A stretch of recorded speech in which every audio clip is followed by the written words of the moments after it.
Hey, so I'm coming in here to talk to y'all about a story that I don't know if you heard about. This white couple who had adopted these black kids, 5 black children they adopted back in 2018. They took these kids home and treated them as they were slaves, made them work, made them sleep outside, no running water, a portable toilet. They had these kids for 5 years, and it was only reported in, I guess, in 2023 to CPS. The neighbors had reported that they saw the kids outside working, and they had been sleeping in the shade, like I said. And so the police officers went in, I guess CPS got the police officers involved and confirmed the story that the neighbors was talking about. So the couples, they got arrested. This was back in October of 2023. They was just recently found guilty. Both of them. Donald Lance, 62-year-old, he was sentenced to 160 years in prison after being found guilty of forced labor, human trafficking, child abuse, and neglect. The wife, Janine K. Whitefeather, 63-year-old, she was convicted of the same charges, plus violating her children's civil rights. She was sentenced to 115 years. And I say this is justice served. I don't know who the hell these people thought they were, and this was not gonna come back to bite them. For you to have this much of a hatred in your spirit, for you to go and adopt 5 black kids and treat them like that. Activated Arlo cameras on the children, one in the shed on the 14-year-old boy and 16-year-old girl, and one in a room upstairs with no bed, only a tarp floor that stayed on the 9-year-old girl and 11-year-old boy. The video showed a daily routine of waking up early and being forced to stand with hands on head, unable to change or shower, receiving only peanut butter sandwiches to eat before going back to bed on the floor. In the shed, the teens used a camper toilet, holding a sheet up for each other to shield the other from the camera.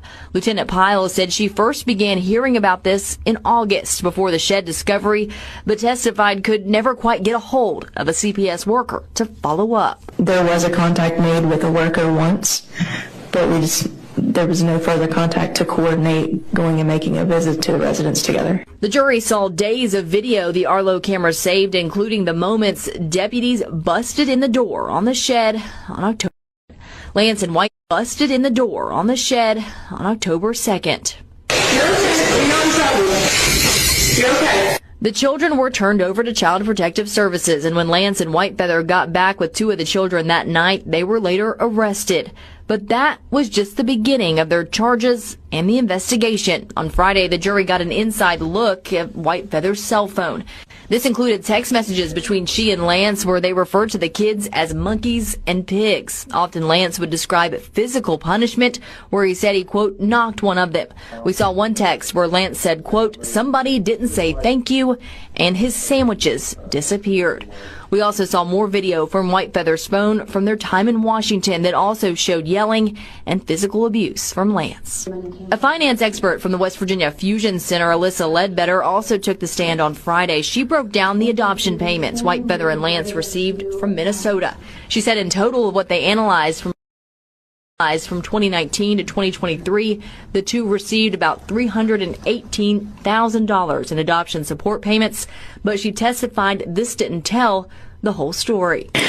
Well, the assistance began in June of 2018, and I only had from June of 2019 to November of 2023, so altogether we're missing about 18 months.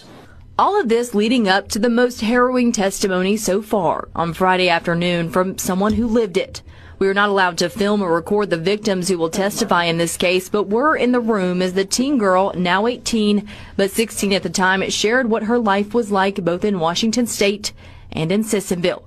She said life progressively got worse with White Feather and Lance once they moved to the ranch in Washington in 2019. This is when the outdoor labor began, she said, and the physical punishments that included hits from a PVC pipe. While under from 2019 to 2023, the two received about 318 C-pipe. While under a child services investigation there in Washington, eventually they moved to Sissonville, but she did not know why. She talked about how CBS was called soon after they arrived in West Virginia, and she detailed a visit from a worker who stayed on the porch and talked to them through the screen door.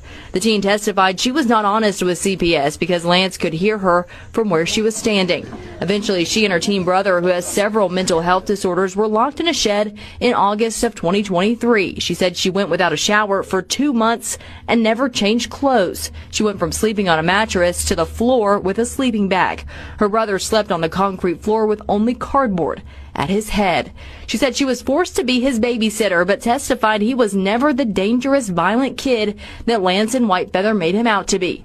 C-pipe. While under a child services investigation there in Washington, eventually they moved to Sissonville. She recalled the use of physical violence, pepper spray, and racial slurs from Lance and White Feather. She recalled also being scared when police arrived at the shed, worried that she would say something to upset White Feather. Some of her more emotional moments came during cross-examination by White Feather's attorney, Mark Plants. At one point, he referred to White Feather as her mother, and she quickly corrected him. He questioned why some of her interviews before this contradicted what she said on the stand, but when Tuck asked her why she felt comfortable telling the truth now, she said, "Because I know I won't have to go back to that." Definitely, She recalled justice was served. That way, they needed to make an example out of these fools. That you can't just go ahead on it. You can't just do what you want to do. Go and adopt a bunch of black babies and then just start treating them like slaves. They should have did follow up. So I feel like the ball was dropped because why wasn't follow up done? Like, I feel like follow up should be done for at least the first 5 years. You need to go ahead on and do your visit and check on these kids, and especially if they are young. And then after that, maybe you can make it every other year. I'm sorry, some people probably will disagree with me with that, but this shouldn't have been happening. And if they would have had such a rule in place, and I don't know if there is a rule in place, this should have been followed up on. So, but I'm glad that the judge did throw the book at these fools and gave them the harsh sentence, and hopefully it don't get overturned. So yeah, justice was definitely served. Y'all let me know what y'all think about this situation.